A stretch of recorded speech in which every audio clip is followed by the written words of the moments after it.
We started out day 28 with a 239-mile, 4.5-hour drive from Cortez, Colorado to Bernalillo, New Mexico.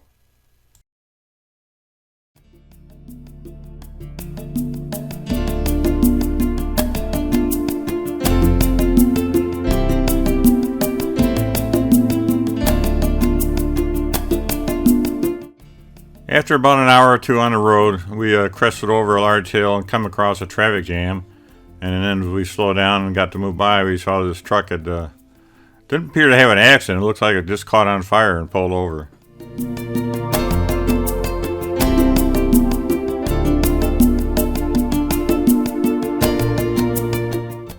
When we arrived in Bernalillo, we experienced a little bit of construction traffic along the way, but it didn't take us long to get through there. Then we arrived at our campground, and this was a pretty nice campground. The sites were a little bit narrow. I didn't put our awning out or anything, but we were just staying there for the nights and traveling, sightseeing during the daytime, so it was no big deal. What was neat about it is there was actually a brewery right next door, and the campground had their own private gate that went over to it. And there was I guess a diner, you call it there, a restaurant, and there's the gate to the brewery. It was the the Cactus Brewing Company. And I had a fantastic, it was an elk hot dog or elk sausage. On day 29, we drove up to Santa Fe. We had been there on our trip in 2019, but we had missed visiting the Loretto Chapel that is known for its spiral staircase. I'll read you a short story of what it's all about. 3 mysteries surrounding the spiral staircase in the Loretto Chapel: the identity of its builder, the type of wood used, and the physics of its construction. When the Loretto Chapel was completed in 1878, there was no way to access the choir loft 22 feet above. Carpenters were called in to address the problem, but they concluded access to the loft would have to be via a ladder or a staircase, which would interfere with the interior space of this small chapel. Legend says that to find a solution to the seating problem, the sisters of the chapel made a novena to St. Joseph, the patron saint of carpenters. On the 9th and final day of prayer, a man appeared at the chapel with a donkey and a toolbox looking for work. Months later, the elegant circular staircase was completed, and the carpenter disappeared without pay or thanks. After searching for the man, they even run an ad in the local newspaper, and finding no trace of him, some concluded that he was St. Joseph himself, having to come in answer to the sister's prayer. The stairway's carpenter, whoever he was, built a magnificent structure. The design was innovative for the time, and some of the design considerations still perplex experts today. The staircase has 2 360-degree turns and no visible means of support. It is said that the staircase was built without nails, only wooden pegs. Questions also surround the number of stair risers relative to the height of the choir loft and about the types of wood and other materials used in the stairs construction. So now this is a big tourist attraction.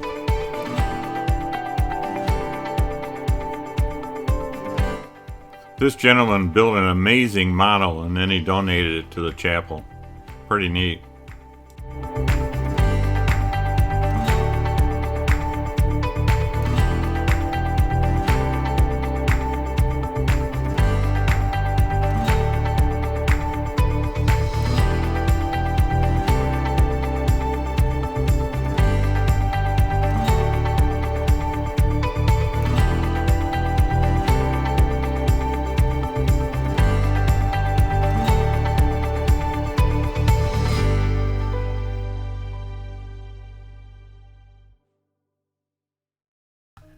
We had reservations made to spend 4 days at the Albuquerque Balloon Fiesta for 2020, but unfortunately they canceled it. So we decided to go up and visit the Hot Air Balloon Museum up there, and then there were some small groups around town that were still launching balloons and that, so we got to see a few of those rise early in the morning. It was an interesting tour through the museum.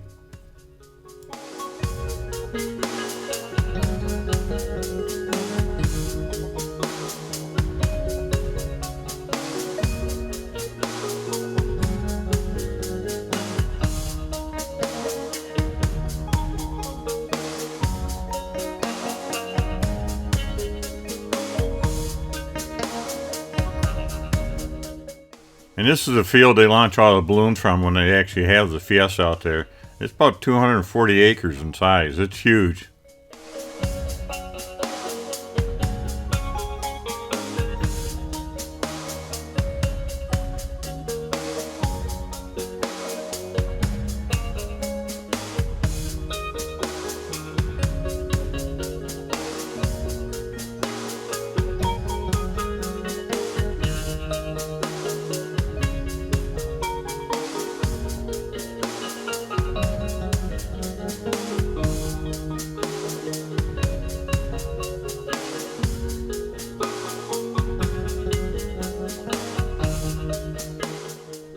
It was a little bit of a struggle, but did manage to get the crew up to venture it up to Albuquerque. It was only like a 15-20 minute drive just to see some of the balloons being launched at the site up there.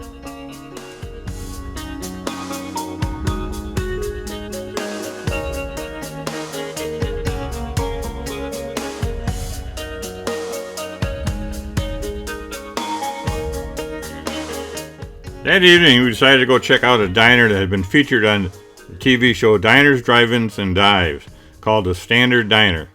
We discovered it had been recently bought out by another restaurant in the area called the Range Cafe, but they maintained the same menus.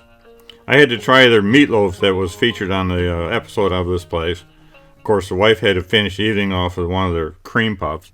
Day 31 was a 301-mile, 5.5-hour drive from Bernalillo on I-40, which actually this section is part of the old Route 66, over to Winslow, Arizona. We camped at the Meteor Crater RV Park, which is only 5 miles from the famous Meteor Crater.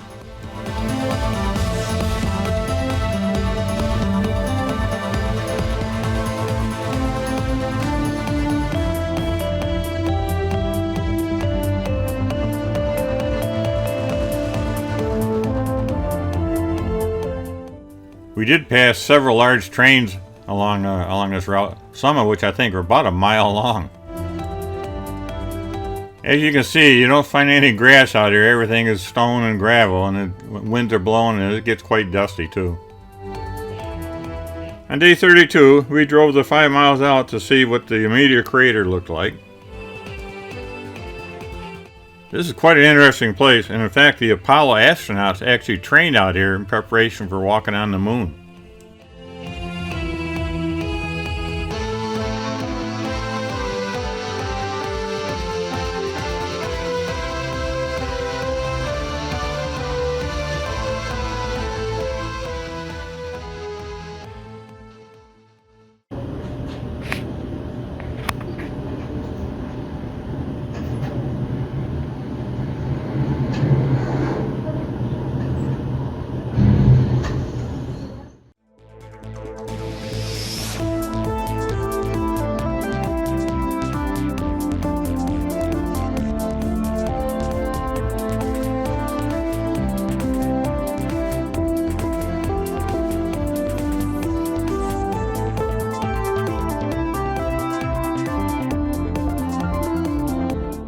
The crater itself is about 3/4 of a mile in diameter and 560 feet deep. You could put the vertical assembly building from the Kennedy Space Center down inside of this thing.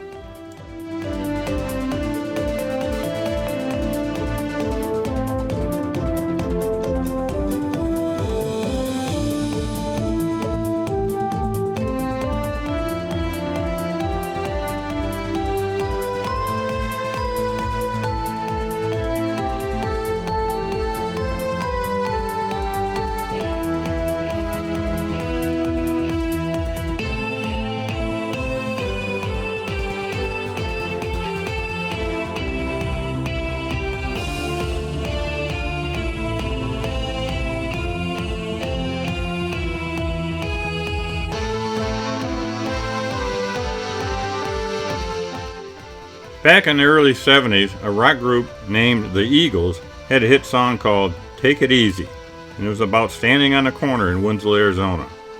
So, of course, I was required to go stand on the corner.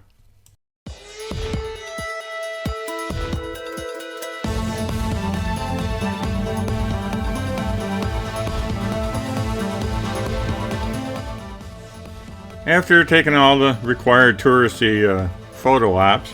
We were getting hungry, so we looked across the street on a corner, and there was a restaurant called the Relic Road Brewing Company. There were quite a few people there, so it looked popular. So we went over there to have our evening lunch. And I gotta say, I had one of the best Reuben sandwiches I think I have ever had in my entire life. So if you're ever out in that area, you gotta stop and try it. They had the neatest looking, I guess you call them potato chips, on a skewer.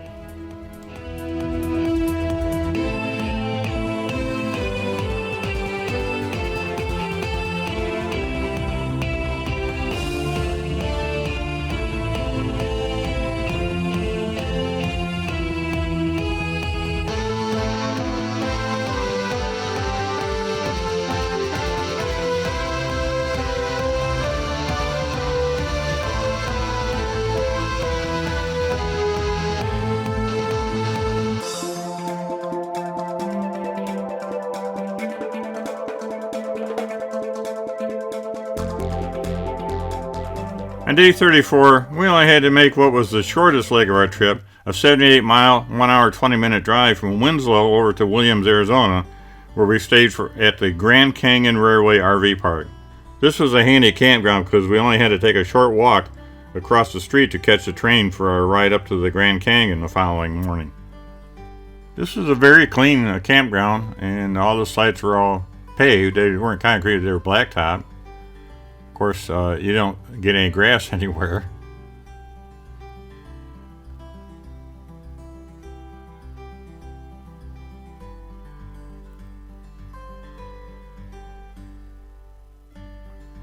We stayed here for 3 nights. They gave us 2 full days to view the area. In the morning, before the train ride, they had a little shootout, and then we got on the train and ventured on up to the Grand Canyon.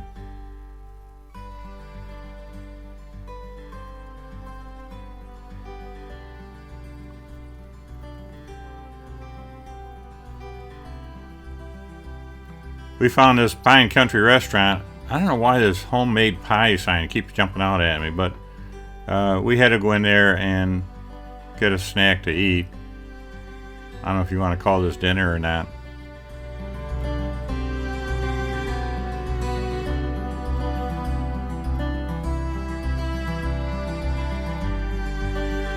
There's quite a bit of history that surrounds Williams, Arizona.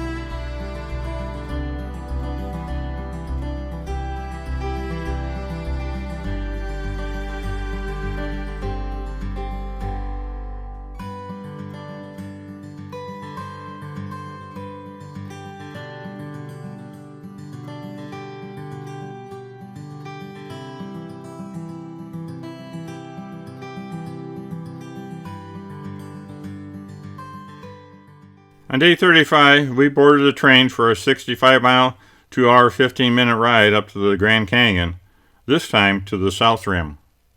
In the morning, while we were waiting to board the train, they had this little Western shootout show that they put on for us.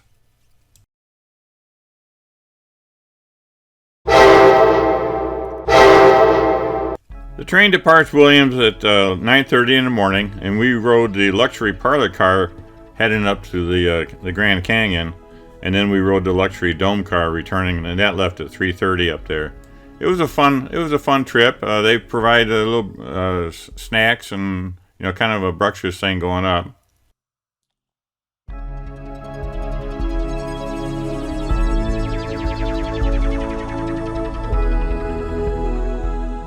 We arrived at the train station at 11:45 in the morning, and then we had about 3 hours where we could walk around the area. Some of the bus tours were closed. This is all due to the COVID restriction going on at the time in 2020. So we just generally walked around the local areas up near the top, went through this Hoppy House Museum, and another little kind of art gallery area overlooking the Grand Canyon.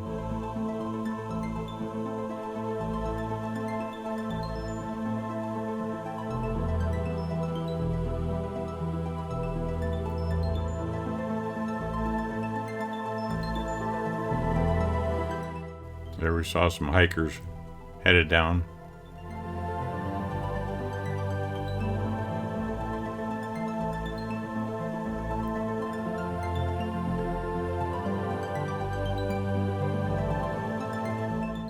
This is inside the lodge up there where you can, rent rooms and stay.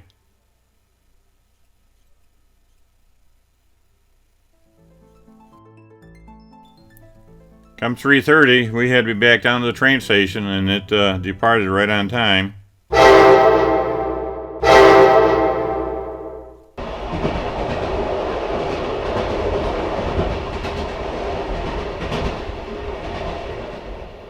And we got back at Williams at 5:45. Now on the return trip, of course they had some entertainment coming around. They had these cowboys stop the train for a train robbery. And they asked, basically their way of collecting tips. So we went through a train holdup.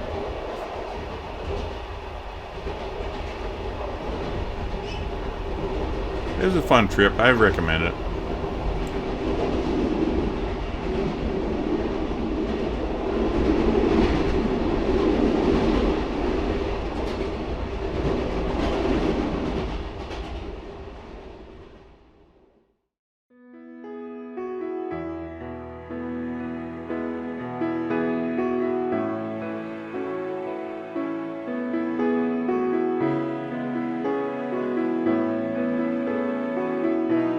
After we arrived back in Williams, it was getting time for dinner, so we walked over and, did I mention that pie place? Yeah, we went back there and had dinner, and we had a little treat to ourselves.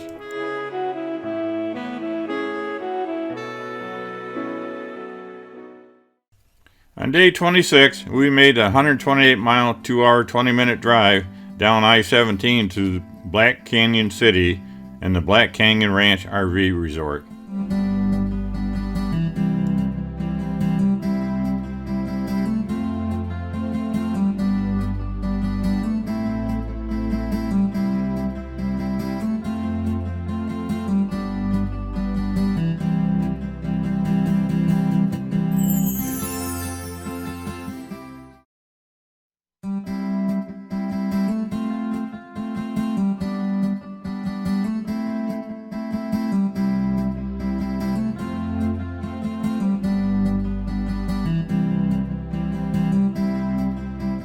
This is a nice campground, but I could just barely fit onto the site we're on. The truck wouldn't fit all the way on, but that was okay.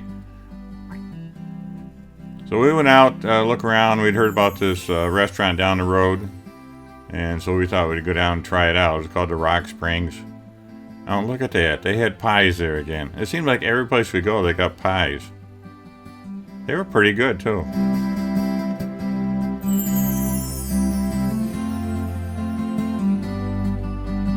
And they had beer kegs for in the men's bathroom. I thought that was kind of funny. And a gas pump handle for the door handle on the stall door.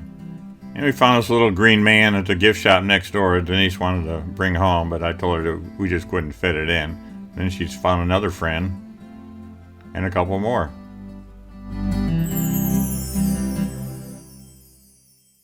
On day 37, we made a 173-mile, 3-hour drive from Black Canyon City, Arizona, down I-17 through Phoenix to our next camping ground at the Casino del Sol in Tucson. We started seeing a lot more and more of those saguaro cactus all along the way. We got a huge surprise when we got to our campground. Out of about the 70 or more sites available, there was only, I think, 6 or 7 are occupied. I mean, I wondered if the place was still open. It was amazing. It was pretty lonely being there. But we went over to the casino and kind of walked around and had dinner there that evening. It wasn't really booming that much. Of course, it was still under all the COVID restrictions. So So we called it an evening, and the next day plan was to go to the Saguaro National Monument. And it's split in half. We went to the west side, and then we stopped at this museum just before the main entrance going in. We didn't go through the museum, we just more or less walked around outside. I had actually mistaken it for the national park itself.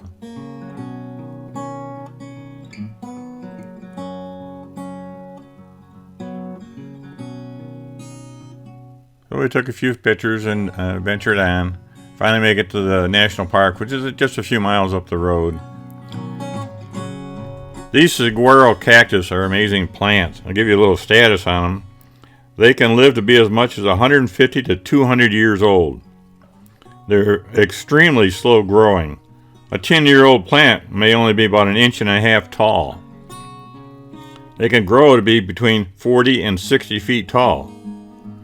When rain is plentiful and the plant is fully hydrated, it can weigh as much as 3,200 to 4,800 pounds. I think the biggest enemy to them is the birds. The birds will actually come and burrow holes into them and build nests inside them, and that kills a lot of them.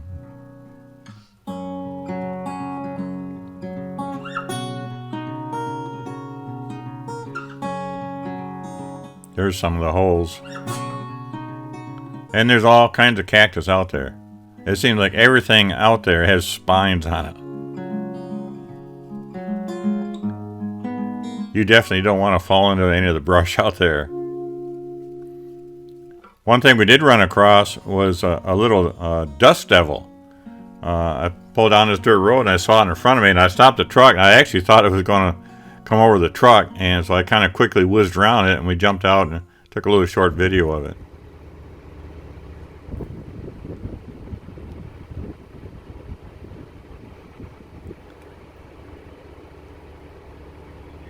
I don't know if it caught that little red car that was sitting there or not. You can see here it was 102 degrees outside, and a little further on down the road it got up to 106. But it's a dry heat out there. It's not like you're down in Florida where it's really hot and muggy. And we stopped at this one little area. It had a kind of a walk around path through a larger area. And we took that little hike and took a lot of pictures.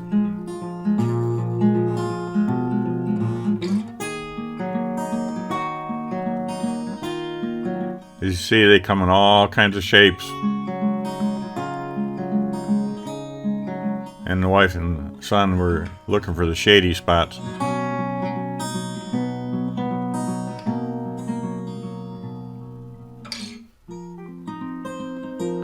It seemed like I read somewhere they can have up to, or at least up maybe 25 arms sticking out of them.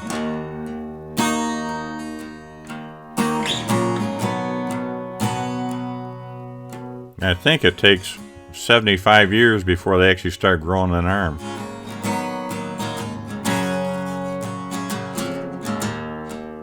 Yep, gotta find that shady spot.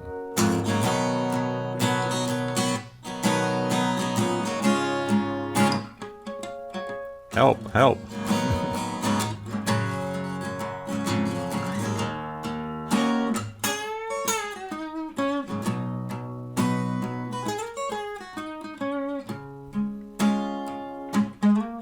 That one got a bunch of arms on it. I had been out here in the late 1970s, and I think I was in the other half of the park. And when I read online, the west side of I-10, I-17 has a higher density of these cactus. So we went here, and there surely is a lot of them. And this is, to the best of my knowledge, the only place in the world that these things grow. It's a snow desert, and they get down into Mexico a little bit, and then there's just a couple of them, I guess, over across the border into California. Well, I hope you enjoyed taking the journey along with us on this trip. This would be part 5. We got one more to go, and that will take us the rest of the way back to Florida.